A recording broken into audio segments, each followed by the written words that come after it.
హల్లెలూయా. దేవుని నామాన మీ అందరికీ మరొకసారి నా యొక్క శుభాలు తెలియపరుస్తున్నాను. ఈ సాయంకాలము చాలా ప్రాముఖ్యమైనటువంటి సాయంకాలము. ఈ సాయంకాలము ఎవరెవరైతే మనల్ని గత కొన్ని వారాలుగా ఫాలో అవుతూ వస్తున్నారో వారికి తెలుసు, మనము దేవుని యొక్క ప్రార్థన గురించి మాట్లాడుకున్నామని. ఆ యొక్క ప్రభు ప్రార్థన ఎట్టి రీతిగా ఉంటుంది, ప్రభు ప్రార్థన అనగా ఏంటి మనకి అర్థమై ఉంటుంది. అర్థమైందని నేను నమ్ముతున్నాను. హల్లెలూయా. ఈరోజు మనము మన యొక్క పరిస్థితుల యొక్క ప్రభావము మన జీవితం పట్ల ఎలా ఉంటుంది, మనము దేవుని యొక్క ఈ యొక్క పరిస్థితులు మనం ఎట్టి రీతిగా మారుస్తున్నాయి. అంటే పరిస్థితులు అనగా ఏంటంటే మన చుట్టూ ఉండేటువంటి వాతావరణము, మన చుట్టూ ఎటువంటి వాతావరణం మనం కలిగి ఉంటున్నాం, మన చుట్టూ మనం కలిగి ఉన్నటువంటి వాతావరణము మనల్ని ఏమైనా ఎఫెక్ట్ చేస్తుందా అంటే ఖచ్చితంగా ఎఫెక్ట్ చేస్తుందనే చెప్పొచ్చు. ఎందుకు ఇలా చెప్పొచ్చు అంటే, మనము ఒక మొక్కని మనం తీసుకున్నట్లయితే ఆ యొక్క మొక్క చక్కగా మొక్క నుంచి ఒక వృక్షంగా మార్చబడాలంటే, లేకపోతే మొలక నుంచి ఒక మొక్కగా మార్చబడాలంటే అది దానికి తగిన వాతావరణాన్ని మనము ఇవ్వాలి. దానికి ఎప్పుడైతే మనం తగిన వాతావరణాన్ని మనం ఇస్తామో అప్పుడు మాత్రమే ఆ యొక్క మొక్క అవుతుంది, ఆ యొక్క మొక్క వృక్షంగా మార్చబడుతుంది. హల్లెలూయా. అలాగే ఈ యొక్క మన మానవునికి కూడా, నరునికి కూడా ఈ యొక్క వాతావరణం చాలా ప్రాముఖ్యమైనటువంటిది.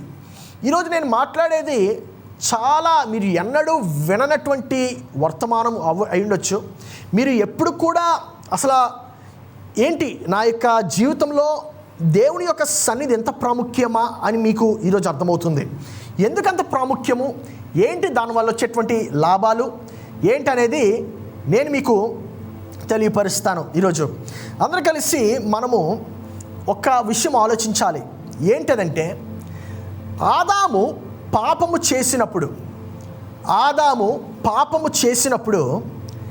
ఆయన కోల్పోయినది ఏంటి? ఆదాము పాపం చేసినప్పుడు ఆయన కోల్పోయింది ఏంటి? What is that Adam last when he sinned? ఏంటి కోల్పోయాడు అని చెప్పి మనం చూసినట్లయితే, ఆయన ఒక అధికారాన్ని కోల్పోయాడు. లేకపోతే ఇంగ్లీష్లో డొమినియన్ అని చెప్పి అంటారు. దాన్ని మనం తెలుగు భాషలో మనం చూసినట్లయితే ఆయన పరిపాలించేటువంటి స్థాయిని కోల్పోయాడు. అనగా ఆదాము కోల్పోయింది ఒక స్థాయి. అందుకనే దేవుడు ఆదాముని ఆ యొక్క ఏదైనా తోటలో, ఆదాము పాపం చేసిన తర్వాత ఏదైనా తోటలో వచ్చిన వెంటనే ఆదాముని ఏమని అడుగుతాడు తెలుసు? దేవుడు, నీవు ఎక్కడున్నావు అని అడుగుతాడు. ఆదాము ఎక్కడున్నావు అని అడుగుతాడు. ఆ యొక్క ప్రశ్న ఆయన భూభాగంలో ఎక్కడున్నాడో అని కాదు. దేవునికి తెలుసు ఏదైనా తోటలోనే ఉన్నాడని, ఆయన దాక్కుంటున్నాడని తెలుసు. కానీ ఆయన దాక్కోవడానికి కారణం ఏంటి? What is the reason for him to hide in the garden of Eden? ఆ యొక్క విషయము మనం తెలుసుకున్నట్లయితే, ఇప్పుడు ఏదైనా తోటలో ఆదాము ఉన్నాడు. కానీ ఆదాము దేవుడి నుంచి దాగున్నాడు. ఎందుకు దాక్కున్నాడంటే, ఆయన తన యొక్క స్థాయిని కోల్పోయాడు. కాబట్టి ఎప్పుడైతే ఆదాము పాపం చేశాడో ఆయన ఆ యొక్క స్థాయిని కోల్పోయాడు. అనగా యేసుక్రీస్తు, ఇది మనకి ఎక్కడి నుంచి తెలియపరచబడుతుందంటే, యేసుక్రీస్తు భూలోకానికి వచ్చినప్పుడు యేసుక్రీస్తు ఏం తీసుకొచ్చాడంటే ఒక మతాన్ని తీసుకురాలేదు. యేసుక్రీస్తు ఒక పద్ధతిని తీసుకురాలేదు. కానీ యేసుక్రీస్తు ఒకటి తీసుకొచ్చాడు. ఏంటది తీసుకొచ్చాడంటే దేవుని రాజ్యమును తీసుకొచ్చాడు. హల్లెలూయా. యేసుక్రీస్తు ఏం తీసుకొచ్చాడండి? దేవుని రాజ్యమును తీసుకొని వచ్చాడు యేసుక్రీస్తు. అనగా ఆదాము ఏం కోల్పోయాడంటే ఆ యొక్క రాజ్యాన్ని కోల్పోయాడు. ఆదాము భూమిపైన దేవుని నుండి ఏం కోల్పోయాడంటే రాజ్యాన్ని కోల్పోయాడని మనకు అర్థమవుతుంది. అందుకనే యేసుక్రీస్తు దేవుని యొక్క రాజ్యము సమీపించి ఉన్నది, నువ్వు మారు మనసు పొందని చెప్పి ఆ యొక్క వర్తమానాన్ని ఆయన బోధించాడు. ఇంకా ఆశ్చర్యపరిచేది ఏంటంటే, యేసుక్రీస్తు దేవుని రాజ్యం గురించి తప్పితే ఇంకొక దాని గురించి ఆయన బోధించలేదు. దేవుని రాజ్యం గురించి మాత్రమే యేసుక్రీస్తు బోధించాడు. ప్రతిసారి ఆయన ప్రథమంగా బోధించింది దేవుని రాజ్యం గురించి, ఆయన ఆఖరిగా బోధించింది కూడా దేవుని రాజ్యం గురించే. ఆయన భూమిని విడిచి మళ్ళీ తిరిగి వెళ్ళిపోతున్నప్పుడు కూడా ఆయన బోధించింది దేవుని రాజ్యం గురించి. ఇప్పుడు మనం గమనించాల్సినటువంటి విషయం ఏంటంటే, దేవుని రాజ్యము అనగా ఏంటి? దేవుని రాజ్యము అనగా పరలోక రాజ్యము. పరలోక రాజ్యము ఏం చేస్తుంది? పరలోక రాజ్యము ఏం చేస్తుందంటే, ప్రతి రాజ్యానికి ఉండేటువంటి ఒక ప్రాముఖ్యమైనటువంటి గుణము ఏంటంటే, ఆ యొక్క రాజ్యము విస్తరించాలని చెప్పి అనుకుంటా ఉంటుంది. ఆ యొక్క రాజ్యము విస్తరించాలి. ఏమండి, మనకి ఈ యొక్క విస్తరించేటువంటి గుణము లేకపోతే విస్తరించేటువంటి పద్ధతి మనం ఎక్కడ చూస్తామంటే, దేవుని ఈ యొక్క పద్ధతిని మనము రాజ్యంలో మాత్రమే చూస్తాం. ఈ యొక్క పద్ధతిని మనము రాజ్యంలో తప్పితే ఇంక ఎక్కడ కూడా చూడం. ఈ యొక్క పద్ధతిని మనం రాజ్యంలో ఎందుకు చూస్తామంటే, రాజ్యములో మాత్రమే విస్తరించేటువంటి గుణం ఉంటుంది. జాగ్రత్తగా గమనించండి, రాజ్యంలో మాత్రమే విస్తరించేటువంటి గుణం ఉంటుంది. అనగా ప్రజాస్వామ్యంలో ఈ యొక్క విస్తరించే గుణం ఉండదు. ఉదాహరణకి ఇండియా ఎప్పుడు కూడా నేను ఇంకా భూమిని ఆక్రమించుకోవాలని చెప్పి అనుకోదు. రాజ్యపు ఆలోచన ఉంటే మాత్రమే మనము భూమిని ఆక్రమించుకోవాలి, ఇంకా ఎక్కువ భూమి కావాలని చెప్పి అనుకుంటూ ఉంటాం. అందుకనే భారతదేశం ఎప్పుడు కూడా నేను ఇంకొక భూమికి వెళ్ళాలి, ఇంకో భూమిని ఆక్రమించుకోవాలనుకోదు. అమెరికా కూడా అంతే, ఇంకొక భూమిని పరిపాలించాలని చెప్పి అనుకోదు. ఎందుకంటే ప్రజాస్వామ్యంలో వారి భూభాగాన్ని వారు కాపాడుకొని ఇంకా వీలైతే వారి భూభాగాన్ని వేరే వారికి ఇస్తే సరిపోతుందని చెప్పి అనుకుంటూ ఉంటారు.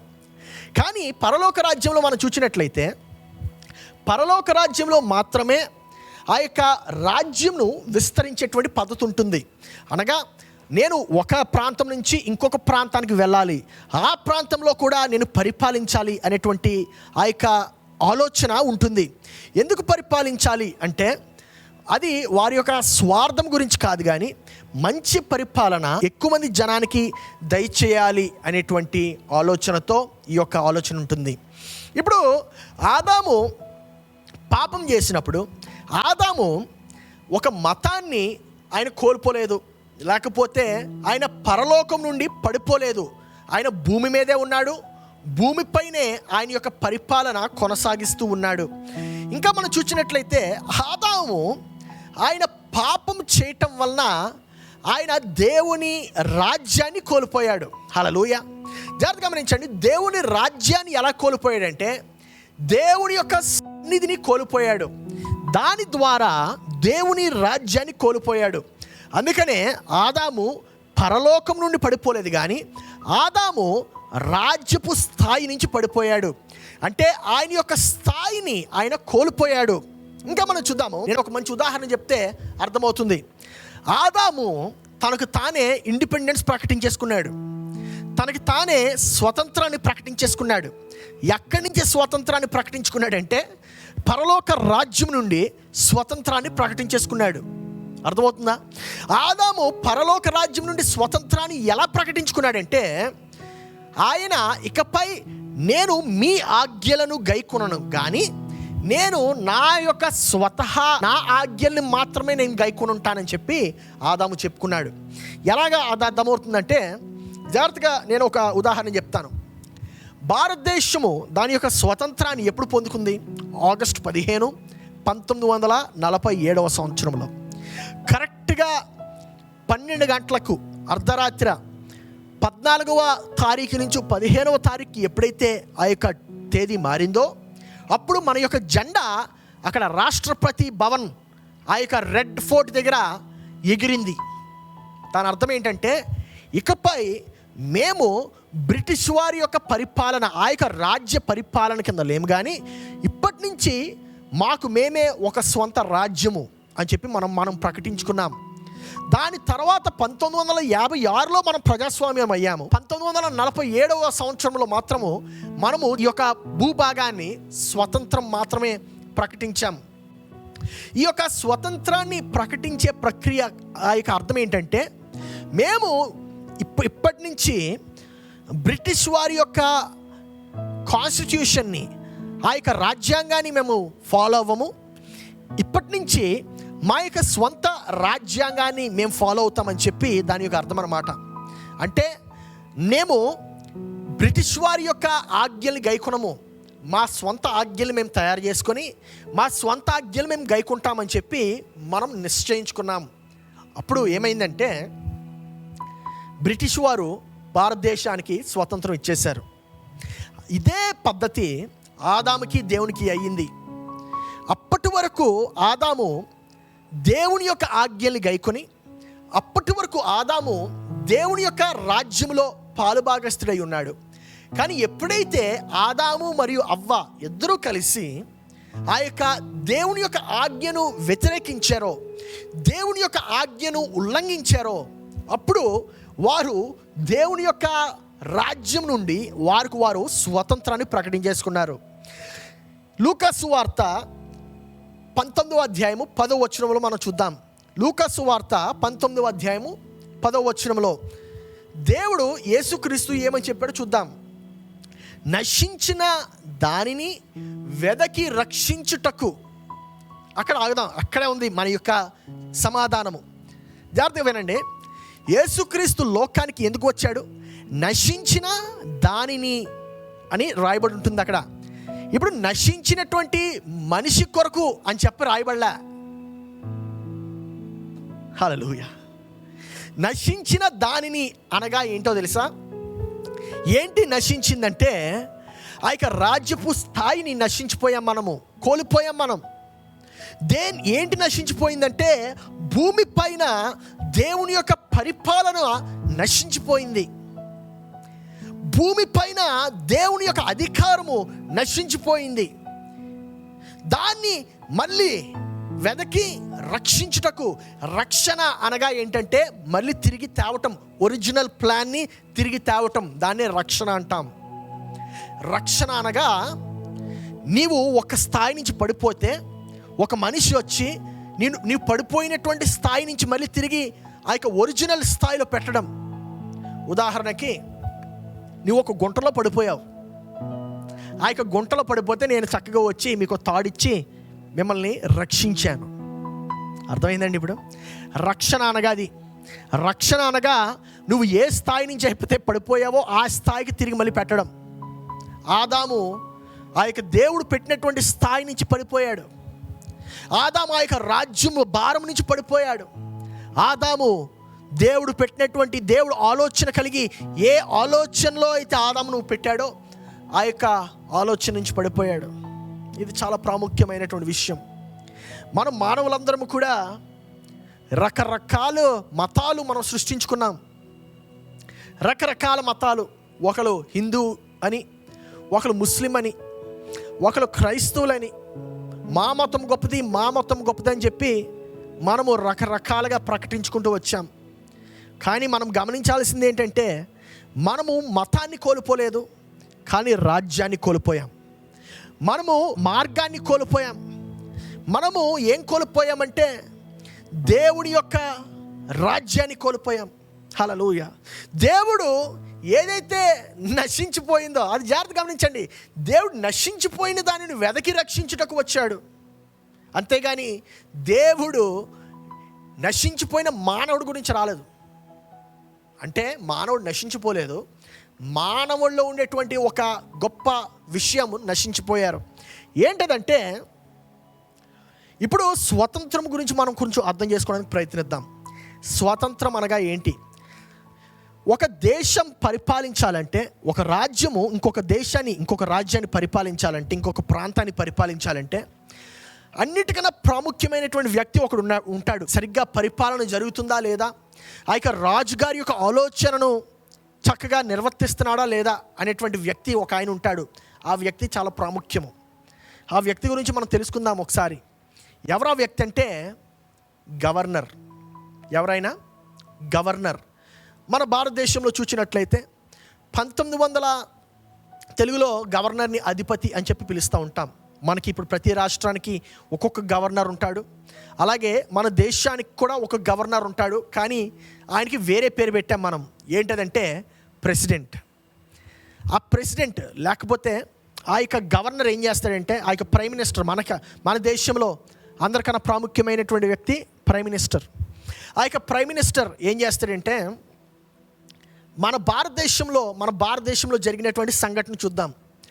1947 సంవత్సరంలో మనల్ని ఆఖరిగా పరిపాలించినటువంటి అధిపతి ఎవరంటే లార్డ్ మౌంట్ బ్యాటన్. అతని పేరు లార్డ్ మౌంట్ బ్యాటన్. ఎవరితనంటే ఇతను మన దేశాన్ని పరిపాలించేటువంటి అధిపతి, అనగా వైస్రాయ్ అని చెప్పి మనం పిలుస్తూ ఉంటాం. కొంతమందికి తెలిసి ఉంటుంది, ఎవరైతే చరిత్రలో బాగా చదువుకున్నారో, హిస్టరీని కొంచెం చదువుకున్నారో వారికి తెలిసి ఉంటుంది. ఈయన ఏం చేసేవాడంటే, ఈయన పని ఏంటంటే విక్టోరియా రాణి ఏ ఆదేశాలు అయితే ఇచ్చేదో ఆ ఆదేశాలను తీసుకుని వచ్చి ఇండియాలో ఇంప్లిమెంట్ చేసేవాడు. మన భారతదేశంలో ఆ యొక్క పరిపాలనను సరిగ్గా జరుగుతుందా లేదా, రాణి లేకపోతే రాజు ఏ ఆదేశాలు అయితే ఇస్తున్నాడో ఆ యొక్క ఆదేశాలన్నింటినీ కూడా నేను చక్కగా అమలు చేస్తున్నానా లేదా అనేటువంటి చూసేటువంటి వ్యక్తి ఈ యొక్క గవర్నర్, అనగా అధిపతి. ఆదాము ఎప్పుడైతే ఈ యొక్క స్వతంత్రం ప్రకటించేసుకున్నాడో అప్పుడు మనం కోల్పోయింది ఎవరినంటే పరిశుద్ధాత్మ దేవుణ్ణి. భూలోకం నుండి పరిశుద్ధాత్మ దేవుణ్ణి మనం కోల్పోయాం. ఇది ఎలా తెలుస్తుంది అంటే, ఆదికాండము 1వ అధ్యాయము 2వ వచనం ఒకసారి తీద్దాం మనం. ఆదికాండము 1వ అధ్యాయము 2వ వచనం. భూమి నిరాకారముగాను శూన్యముగాను ఉండెను, చీకటి అగాధ జలముల పైన కమ్మి ఉండెను. అప్పటి వరకు భూమికి ఎటువంటి ఆకారం లేదు, భూమికి ఎటువంటి రూపం లేదు. కానీ ఒక విషయం చూస్తాం మనం, దేవుని ఆత్మ జలముల పైన అల్లాడుచుండెను. హల్లెలూయా. దేవుని ఆత్మ జలముల పైన అల్లాడుచుండెను. దేవుని ఆత్మ జలముల పైన అల్లాడుచుండెను. ఈ విషయం మనకు అర్థం కావాలి. ఇక్కడ చూడండి, ఎవరు లేరు అక్కడ, భూమిపైన ఎవరు లేరు, భూమికి రూపం లేదు, భూమి శూన్యముగా ఉన్నది, చీకటి కమ్మి ఉన్నది. ఆ చీకటి కమ్మి ఉన్నప్పుడు దేవుడు భూమిపైకి ఎవరిని పంపించాడు? దేవుని ఆత్మను. హల్లెలూయా. దేవుని ఆత్మ అనగా ఎవరో కాదు, అధిపతి, భూమిని పరిపాలించడానికి పంపించినటువంటి అధిపతి. జాగ్రత్తగా గమనించండి. ఆ వచనం తర్వాత మనం చూసినట్లయితే 3వ వచనంలో ఏమని ఉంటుందో తెలుసా? అప్పుడు దేవుడు వెలుగు కమ్మని ప్రకటించెను. హల్లెలూయా. అప్పుడు దేవుడు అంటే ముందుగా ఆత్మ వచ్చాడు, ఆత్మ వచ్చి ఆయన జలముల పైన అల్లాడుచున్నాడు. అప్పుడు ఆయన ఏం చేశాడంటే నీరు కలుగుగాక అని చెప్పాడు. హల్లెలూయా. ఈ విషయం మనకు అర్థం కావాలి. ఒక రాజ్యంలో ఆ యొక్క రాజ్య పరిపాలన, ఆ యొక్క రాజ్యం యొక్క ఆలోచన, ఆ రాజు ఏ ఆలోచన అయితే కలిగి ఉంటాడో ఆ యొక్క ఆలోచనను మనం పరిపాలించేటువంటి భూమిపైన చేయటానికి ఒక ప్రాముఖ్యమైనటువంటి వ్యక్తి కావాలి. ఆయనే అధిపతి అని పిలుస్తాం. అధిపతి. ఇంకా విషయం చూస్తే మనము యేసయ్య భూలోకంకి తిరిగి వచ్చిన తర్వాత, భూలోకంలో ఆయన కలువరి శిలువ పైన ప్రాణం పెట్టి మళ్ళీ తిరిగి లేచిన తర్వాత ఆయన వెళ్ళిపోయే ముందు మనకి ఇచ్చింది కూడా పరిశుద్ధాత్మ దేవుణ్ణి. హల్లెలూయా. ఇప్పుడు అర్థమవుతున్న పరిశుద్ధాత్మ దేవుడు ఎంత ప్రాముఖ్యమో. జాగ్రత్త గమనించండి. దేవుడు ఖచ్చితంగా చెప్పాడు ఆదాముకు ఏమనంటే, నువ్వు ఏదైనా తినొచ్చు, ఏ పండైనా తినొచ్చు, ఏ వృక్షఫలమైనా తినొచ్చు, ఈ ఒక్క మంచి చెడ్డల వృక్షఫలం మాత్రం తినొద్దన్నాడు. అది ఎక్కడ కనబడుతుంది? ఆదికాండము 2వ అధ్యాయము 15వ వచనం. 15వ వచనం నుంచి మనం వస్తూ ఉంటే 17వ వచనం చూద్దాం. 17వ వచనంలో, అయితే మంచి చెడ్డల తెలివినిచ్చు వృక్ష ఫలమును తినకూడదు, నీవు వాటిని తిను దినమున నిశ్చయముగా చచ్చెదవని నరునికి ఆజ్ఞాపించను. నరునికి ఏమని ఆజ్ఞాపించాడు? నువ్వు ఏదైనా తినొచ్చు, కానీ ఈ వృక్ష ఫలం మాత్రం తింటే నువ్వు ఖచ్చితంగా చస్తావని చెప్పాడు. ఆ చావటం అంటే ఏంటి అంటే ఏమీ లేదు. చావటం అంటే ఆదాముని వదిలేయటం. ఆదాముని వదిలేయటం అంటే ఇక ఆదామును దేవుడు పట్టించుకోడు, ఆదాముకి ఎటువంటి ఆజ్ఞలు ఇవ్వడు. మనం అందుకే అప్పటి నుంచి చూస్తూ ఉంటే ఎటువంటి ఆజ్ఞ కూడా ఇవ్వలేదు. దేవుడు ఎటువంటి హెచ్చరిక కూడా ఇవ్వలేదు. నువ్వు ఏ రోజైతే దేవుని యొక్క ఆజ్ఞను తిరస్కరించావో ఆ దినాన్నే నువ్వు ఏమని ఒప్పుకున్నావంటే, ఇకపై నాకు నీ యొక్క ఆజ్ఞలు అవసరం లేదు, నా స్వంత ఆజ్ఞలు నేను పాటించుకుంటానని. నా స్వంత ఆజ్ఞలు నేను పాటించుకుంటాను. దాన్ని స్వాతంత్రం అంటాం. స్వతంత్రం అనగా మన మట్టుకు మనమే జీవించడం. స్వతంత్రం అనగా మనము ఇకపై మనపై పరిపాలిస్తున్నటువంటి ఏ అధికారాన్ని మనం అంగీకరించకుండా మన స్వతహాగా మనమే కొత్త అధికారాన్ని తయారు చేసుకోవడం. అప్పటి నుంచి దేవుని యొక్క ఆత్మ లేదు. మీకు చూపిస్తాను అది కూడా. ఆదికాండం 6వ అధ్యాయం 3వ వచనం. ఆదికాండం 6వ అధ్యాయం 3వ వచనం జాగ్రత్త వినండి. అప్పుడు యెహోవా, నా ఆత్మ నరులతో ఎల్లప్పుడూ వాదించదు.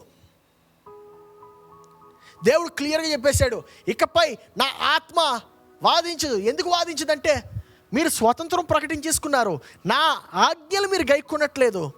ఇకపై ఎందుకు నా ఆత్మ అవసరం, అధిపతి అవసరం లేదు, పరిపాలించేవాడు మీకు అవసరం లేదు, పరిపాలించేవాడు అవసరం లేదు. ఇప్పుడు జాగ్రత్త వినండి. ఈ యొక్క పరిపాలన అవసరం లేదని చెప్పాడు కదా దేవుడు. పరిపాలన అవసరం లేదని చెప్పాడు. పరిశుద్ధాత్మ దేవుడు ఇంకా అవసరం లేదని చెప్పాడు. దాని అర్థం ఏంటంటే, మీరు మీ మటుకు జీవించాలి. కానీ మనం కోల్పోయింది ఏంటంటే, మన వాతావరణాన్ని కోల్పోయాం. మన యొక్క పరిస్థితులు, చక్కగా ఉండేటువంటి పరిస్థితులు కోల్పోయాం. ఇది ఎలాగ అర్థమవుతుంది అంటే, జాగ్రత్త వినండి, ఇది నేను చెప్పేది. దేవుడు ఎప్పుడు కూడా ఆ యొక్క వస్తువును తయారు చేయకముందు, లేకపోతే ఆ యొక్క జీవమును తయారు చేయకముందు, ఆ యొక్క జీవిని తయారు చేయకముందు, దేవుడు ఎప్పుడు కూడా వాతావరణాన్ని తయారు చేశాడు.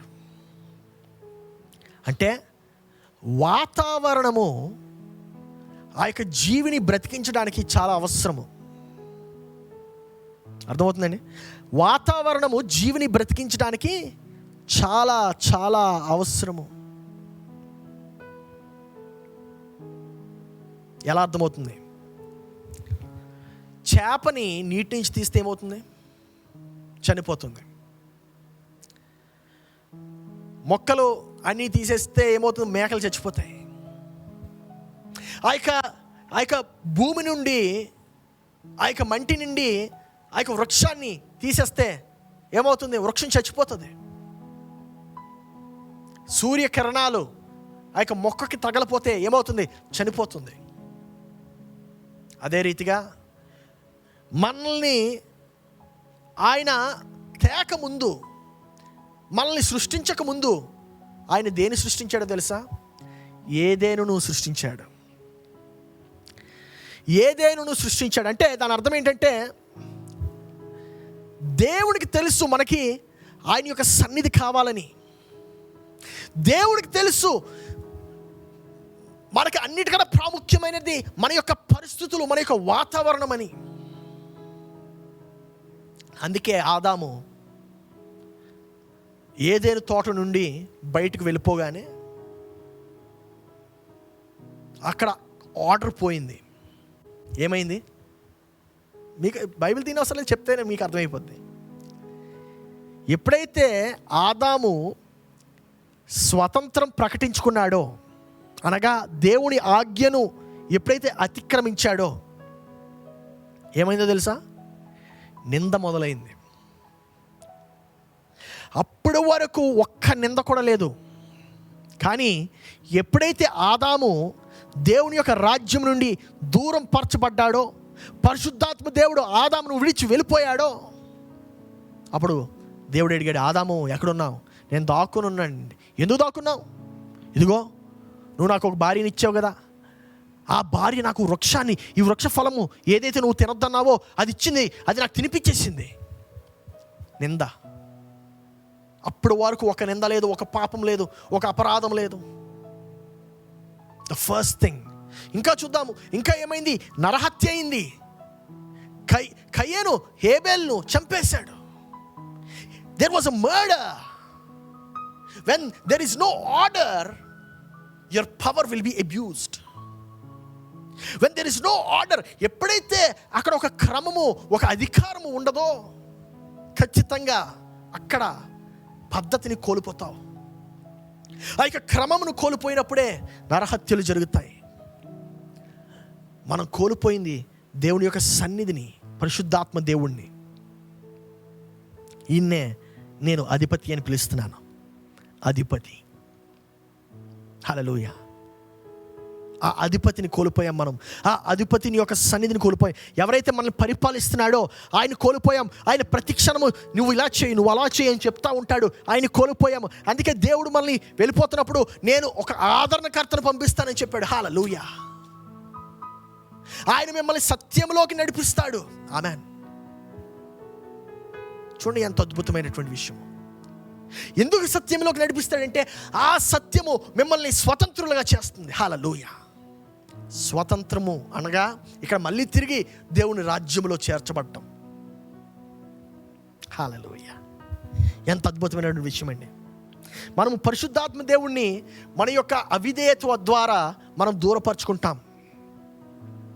ఈ యొక్క అధిపతి ఏంటి, అధిపతి అనగా ఏంటి, ఆయనకు ఉండేటువంటి క్వాలిఫికేషన్లు ఏంటి అని చెప్పి మనకు అర్థం కావాలంటే ఈ ఆదివారము దాన్ని కంటిన్యూ చేస్తాను, అక్కడి నుంచి కంటిన్యూ చేస్తాను. కానీ ఈరోజు నేను ప్రాముఖ్యంగా మీకు అర్థం చేయాలి, మీకు అర్థం అవ్వాలి అనుకుంటున్న విషయం ఏంటంటే, మనము మన యొక్క వాతావరణం నుంచి తీయబడుతున్నప్పుడు మనం మన యొక్క జీవితాన్ని కోల్పోతాం. వాతావరణం నుండి మనం ఎప్పుడైతే తీయబడతామో అప్పుడు క్రమము కోల్పోతాం, మనం నాశనానికి గురవుతాం. ఉదాహరణకి పెండ్లి చేసింది దేవుడు. పెండ్లి అనేటువంటి కాన్సెప్ట్ పరలోకం నుండి వచ్చింది. దేవుని యొక్క సన్నిధి లేకపోతే నీ యొక్క పెండ్లి సరి అయినటువంటి పరిస్థితిలో ఉంటుంది అనుకుంటున్నావా? హల్లెలూయా. ఉండదు. ఎందుకు ఉండదు? ఎందుకంటే పెండికి కావాల్సినటువంటి వాతావరణము దేవుడు. అందుకనే క్రైస్తవులు కూడా డివోర్స్ అయిపోతున్నారు. క్రైస్తవులు ఎందుకు? ఎందుకంటే క్రైస్తవ్యం పనిచేయదు. సంఘాల్లో మనము డివోర్స్ చూస్తున్నాము. ఎందుకు?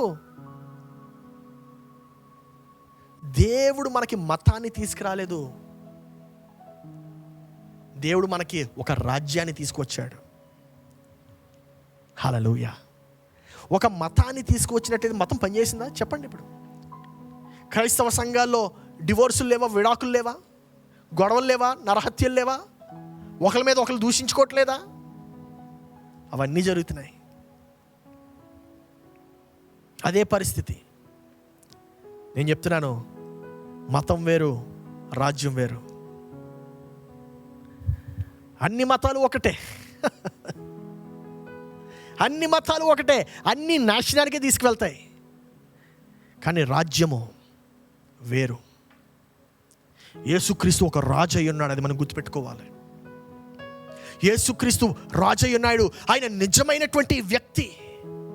పరలోకము ఒక రాజ్యమై ఉంది, అందుకే మనం పరలోక రాజ్యం అని పిలుస్తాం. అది చాలా ప్రాముఖ్యమండి. నువ్వు మతంలో ఉన్నట్లయితే నీ జీవితం మారదు.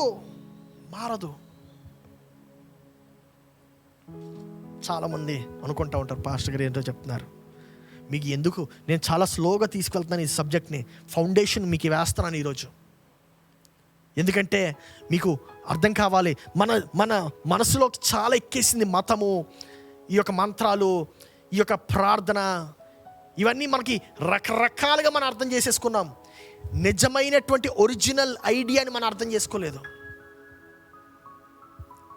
ఈరోజు ఆ తుప్పు పట్టేసినటువంటి అనవసరమైనటువంటి ఇన్ఫర్మేషన్తో నింపేసుకున్నటువంటి మన యొక్క మనసులన్నింటినీ మార్చేస్తాడు దేవుడు. హల్లెలూయా.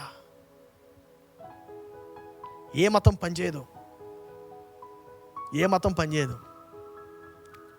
నేను చెప్తున్నాను, దేవుడు యేసుక్రీస్తు రెండో రాకడ ఇప్పుడప్పుడే రాదు. ఎందుకు రాదంటే దేవుని రాజ్యపు వార్త ఇంకా వెదజల్లబడలేదు. ఇంకా టైం ఉంది, అట్లీస్ట్ ఒక 40 years.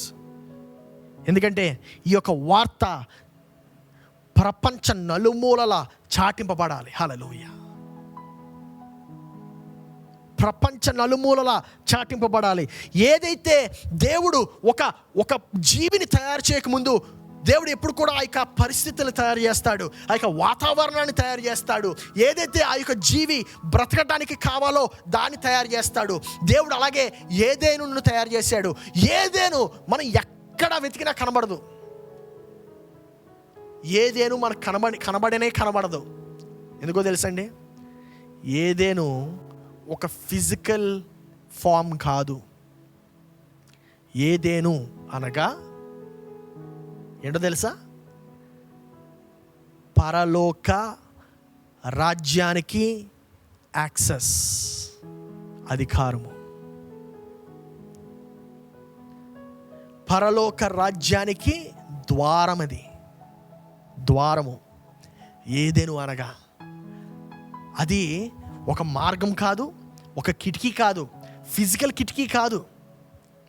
అది మనలో ఉండేటువంటి అధికారము. హల్లెలూయా.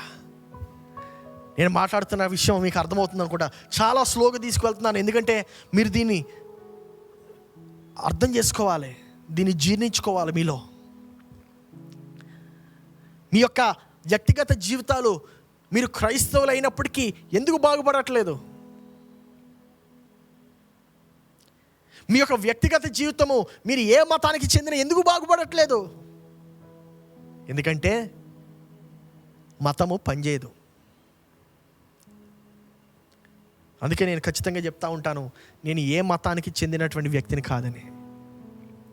చాలామంది నమ్మరు, నేను ఊరికనే చెప్తున్నాను అనుకుంటారు. నిజంగా చెప్తున్నాను, ఏ మతానికి చెందినటువంటి వ్యక్తిని కాదు.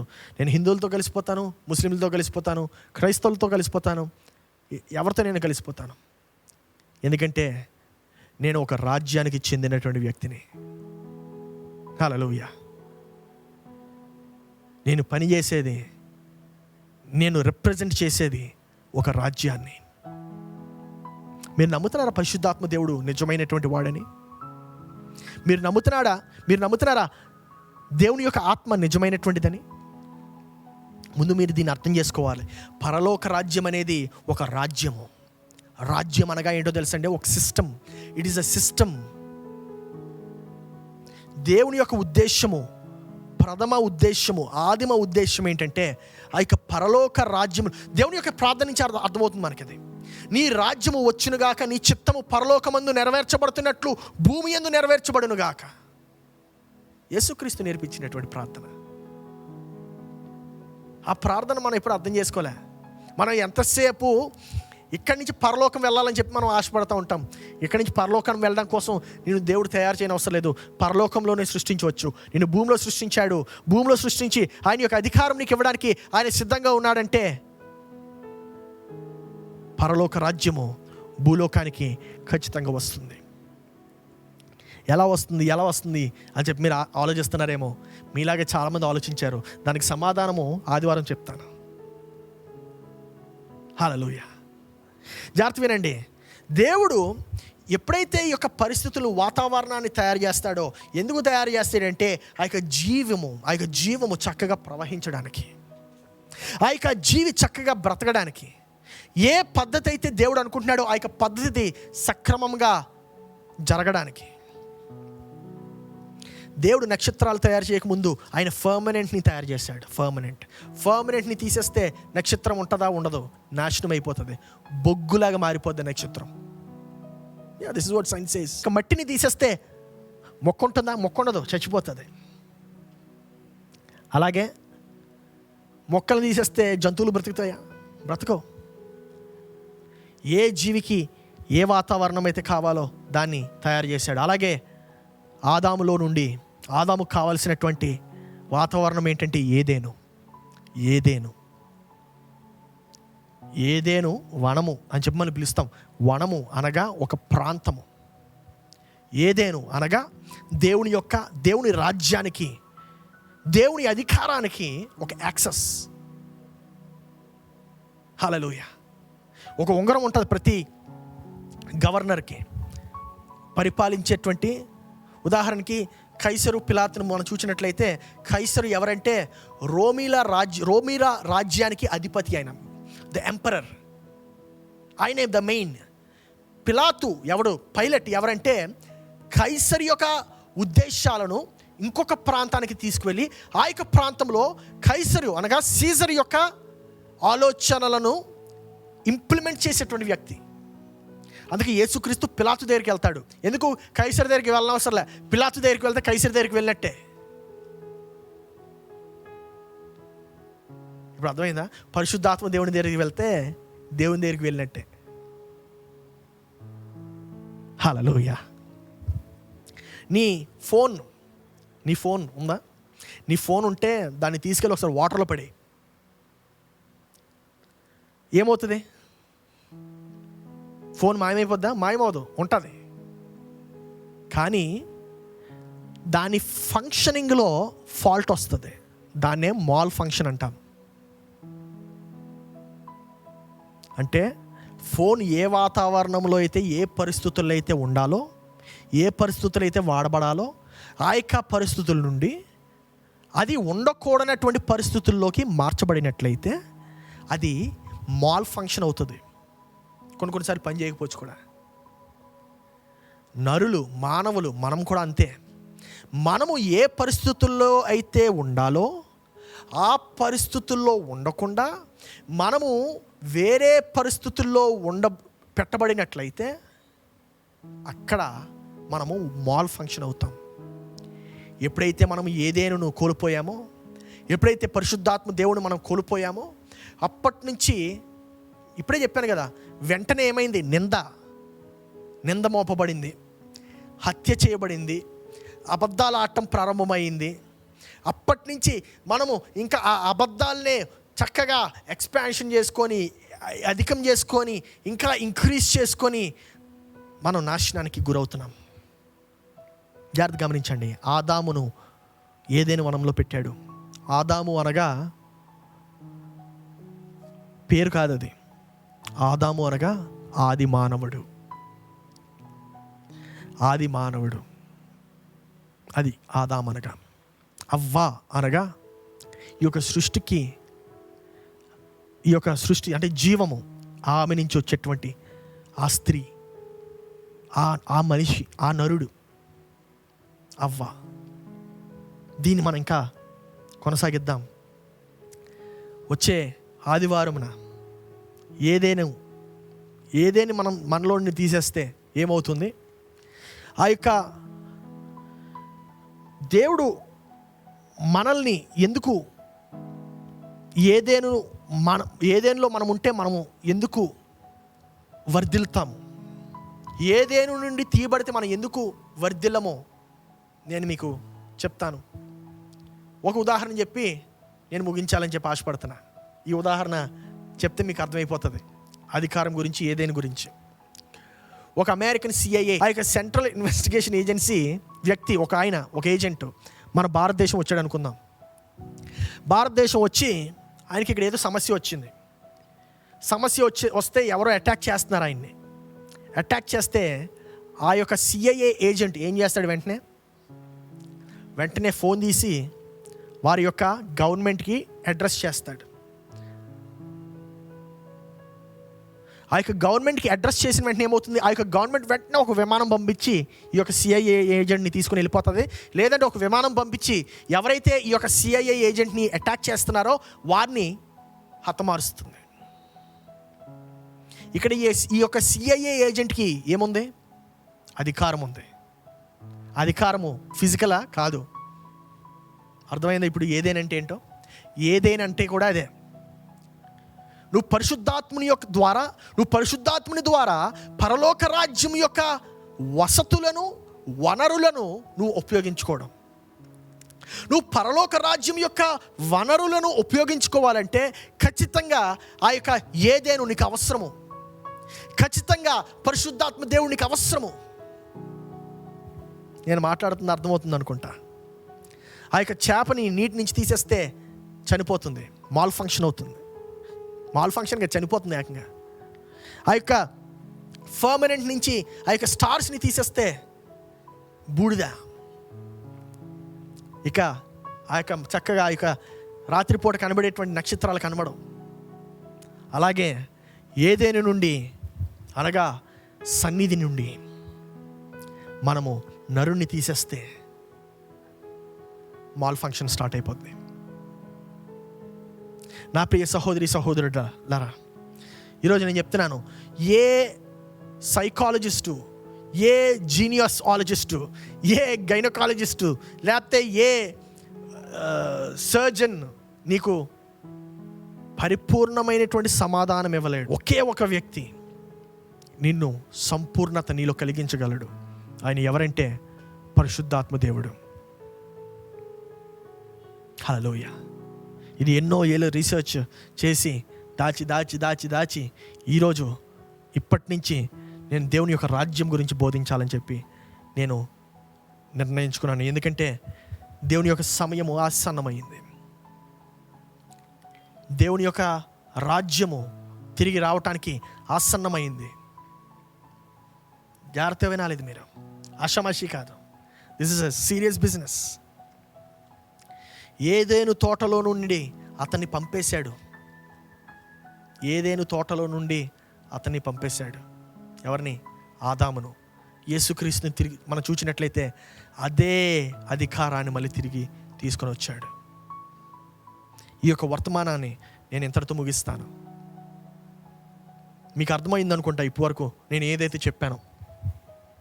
ఆదికాండం 3వ అధ్యాయము 23వ వచనం నుంచి మీరు చదవండి, ఇంటికి వెళ్ళి జాగ్రత్తగా చదవండి దాన్ని. నేను దాన్ని ఆదివారం ఎక్స్ప్లెయిన్ చేస్తాను. ఆదివారము ప్రభుత్వం అనగా ఏంటి, లేకపోతే అధికారం అనగా ఏంటి, రాజ్యం అనగా ఏంటి, ఏదేని అనగా ఏంటి, ఈ యొక్క ఒక్కొక్క పదాన్ని నేను ప్రభు ప్రార్థనను ఎలాగైతే ఎక్స్ప్లెయిన్ చేశానో అలాగే ఒక్కొక్క పదాన్ని నేను ఎక్స్ప్లెయిన్ చేసుకుంటూ వస్తాను. జాగ్రత్త వినండి. ప్రభు ప్రార్థనలో నుండే మనము ఇది నేర్చుకోవచ్చు కూడా. నీ రాజ్యం వచ్చునుగాక, నీ చిత్తము పరలోకమందు ఎలాగైతే నెరవేర్చబడుతుందో భూమి యందు నెరవేరునుగాక. హల్లెలూయా, హల్లెలూయా. నా బ్రతుకులు మారాలయ్యా, నా బ్రతుకు మారాలయ్యా. ఇప్పుడు వరకు నేను బ్రతికినటువంటి బ్రతుకు ఒక రీతిగా ఉంటే ఈ వర్తమానం వినిన తర్వాత నా యొక్క ఆలోచన విధానం మారాలి. ఈ వర్తమానం వినిన తర్వాత నా యొక్క జీవితం మారాలి. ఈ వర్తమానం వినిన తర్వాత నేను ఆలోచించేటువంటి విధానం మారాలి. నాకు ఉండేటువంటి అధికారం మారుతుంది. నేను నా పైన ఒక పరిపాలించేటువంటి వ్యక్తి ఉంటాడు. ఆయన నాకు చెప్తాడు నేను ఏం చేయాలో ఏం చేయకూడదు. హల్లెలూయా. సిద్ధంగా ఉన్నావా? నీ జీవితాన్ని మార్చుకోవడానికి సిద్ధంగా ఉన్నావా? ఇది చాలా నెమ్మదిగా చెప్తున్నాను. ఎందుకు ఇంత నెమ్మదిగా చెప్తున్నానంటే యాక్చువల్గా నాలో చాలా మ్యాటర్ ఉంది. అది పొంగి పొర్లుతుంది, కానీ ఆపుకుంటున్నాను కావాలని. ఎందుకంటే నేను చెప్తున్నప్పుడు ఇది వింటున్నటువంటి మీకు అర్థమవ్వాలి. పరలోక రాజ్యము అదొక రాజ్యము, అది ఒక ప్రాంతము. పరలోక రాజ్యం యొక్క యాక్సెస్ మీకు ఉండాలి. హల్లెలూయా. దేవుడు అందుకే నాకు ఇటువంటి పరిస్థితి కల్పించాడని నేను నమ్ముతున్నాను. ఈ యొక్క స్థాయిలో నన్ను ఎందుకు పెట్టాడంటే ఇదే వర్తమానాన్ని మీకు అందింప చేయడానికి పెట్టాడని చెప్పి నేను నమ్ముతున్నాను. ఈ వర్తమానం తప్పితే ఇంకొక వర్తమానము నాకు ఇవ్వలేదు. హల్లెలూయా. దేవుని రాజ్యము చాలా ప్రాముఖ్యం, గుర్తుపెట్టుకోనండి. ఇది మీ జీవితాలు మారాలంటే దేవుని రాజ్యం మీలో ఉండాలి. దేవుని రాజ్యం మీలో ఉండాలి అనగా దేవుని యొక్క ఆ యొక్క మైండ్ సెట్, ఆ యొక్క పరిపాలన మీలో ఉండాలి. హల్లెలూయా. చాలా ప్రాముఖ్యము. ఇది కానీ మీలో ఉన్నట్లయితే ఖచ్చితంగా మీ యొక్క జీవితము మార్చబడుతుంది. మీరు సిద్ధంగా ఉన్నారా? సిద్ధపరచుకోండి. ఈ రోజు నుంచి మీ యొక్క హృదయాన్ని, మీ యొక్క మనసును సిద్ధపరచుకోండి. దేవా, నీవు నాతో మాట్లాడయ్యా. దేవా, ఈ యొక్క వర్తమానం ఏదైతే చెప్పబడుతుందో, బోధింపబడుతుందో అది నా యొక్క హృదయంలోకి నేను జీర్ణించుకోవాలి రాజా. దేవా, అది నా యొక్క మనసులోకి నేను జీర్ణించుకోవాలి నాయనా అని చెప్పి నువ్వు ప్రార్థన చేయి. ఎందుకంటే ఎప్పుడైతే ఈ యొక్క వర్తమానం నీకు అర్థమవుతుందో అప్పుడు ఖచ్చితంగా పరిశుద్ధాత్మ ప్రభువు నీలో పనిచేయడం ప్రారంభిస్తాడు. నీ యొక్క ఆరోగ్యము, క్షీణించిపోతున్నటువంటి నీ యొక్క ఆరోగ్యము మళ్ళీ తిరిగి సంపూర్ణత చేయబడుతుంది. కోల్పోతున్నటువంటి నీ యొక్క మార్గము మళ్ళీ తిరిగి సంపూర్ణత చేయబడుతుంది. కోల్పోయినటువంటి నీ యొక్క నీ యొక్క ఆలోచనలన్నీ కూడా దేవుని యొక్క ఆలోచన ప్రకారము సరిచేయబడుతుంది. సిద్ధంగా ఉన్నావా? ఈరోజు దేవుడు నీతో మాట్లాడడానికి సిద్ధంగా ఉన్నావా? కళ్ళు మూసుకో, ప్రార్థన చేసి ఈ యొక్క శుక్రవారం సాయంత్రమును ఈ యొక్క ఆరాధనని మనం ముగించుకుందాం. ప్రియ పరలోకపు తండ్రి, నీకు వందనాలు చెల్లిస్తున్నాము. దేవా, నీవు మా యొక్క మొరను విని యేసు ప్రభువును మా కొరకు పంపించినందుకు వందనాలు చెల్లిస్తున్నాము. ప్రభువా, ఈరోజు నాయన నీ యొక్క వాక్యం నుండి మేము అర్థం చేసుకోగలిగాం. ప్రభువా, నీ సన్నిధి కానీ మాలో లేకపోయినట్లయితే మేము ఏం చేయలేము. మేము మాల్ ఫంక్షన్ చేస్తాం, మేము తప్పుగా పని చేస్తాం నాయన. మేము సరైనటువంటి పరిస్థితిలో పనిచేయాలంటే, మేము సరైనటువంటి విధానంలో పనిచేయాలంటే నీ రాజ్యము మాకు కావాలి రాజా. మమ్మల్ని పరిపాలించేటువంటి అధిపతి మాకు కావాలి నాయన. యేసయ్యా, ఇప్పుడు చెప్పబడుతున్నటువంటి వాక్యము, ఈ రోజు నుంచి చెప్పబడుతున్నటువంటి వాక్యంను ఎవరెవరైతే వింటున్నారో దేవా, వారిలో జీర్ణించిపోవడానికి సహాయం చేయండి. వారి హృదయ లోతుల్లోకి ఒక వాక్యం వెళ్ళిపోవాలి నాయనా. వారి యొక్క మనస్సు మార్చబడాలి రాజా.